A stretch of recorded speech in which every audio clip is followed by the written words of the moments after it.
വായിച്ചു കഴിഞ്ഞാൽ വലിച്ചെറിയുന്നവരുടെ കയ്യിൽ പുസ്തകവും, ആവശ്യങ്ങൾ കഴിഞ്ഞാൽ തള്ളിപ്പറയുന്നവരുടെ കയ്യിൽ നമ്മുടെ മനസ്സും ഏൽക്കുക. കടന്നുപോയ ദിനങ്ങൾ, കണ്ടുമുട്ടിയ മുഖങ്ങൾ, കീഴടക്കിയ നമ്മുടെ സ്നേഹം, തെറ്റായ നമ്മുടെ ചില നഷ്ടപ്പെട്ടു പോയ നമ്മുടെ സ്വപ്നങ്ങൾ, കടന്നുപോയ സമയം, തനിച്ചായിപ്പോയ മനുഷ്യൻ, കുറ്റപ്പെടുത്തിയ ബന്ധങ്ങളെല്ലാം പാഠങ്ങൾ പഠിക്കാൻ തിരിച്ചറിയും. തിരിഞ്ഞെന്ന് നോക്കിയാൽ ജീവിതത്തിൽ നമുക്കേറ്റ മുറിവുകൾ പലതും ശത്രുക്കൾ സമ്മാനിച്ചവയല്ല, പക്ഷെ നമ്മൾ വിശ്വസിച്ചവർ നമുക്ക് നൽകിയ സ്നേഹ സമ്മാനങ്ങളാണ്.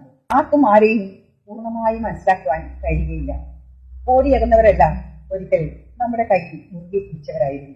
അവഗണിക്കുന്നവരെ തേടിപ്പോകും, പരിഗണിക്കുന്നവരെ നാം മറന്നുപോകും. എന്നിട്ട് നാം പറയും, അയ്യോ എനിക്കാരുമില്ല എന്ന്. മറന്നു പോകുമ്പോൾ ആരും ഇല്ല എന്ന് കരുതി വിഷമിക്കുന്നതിന് പകരം കണ്ണാടിയിലേക്ക് നോക്കുക.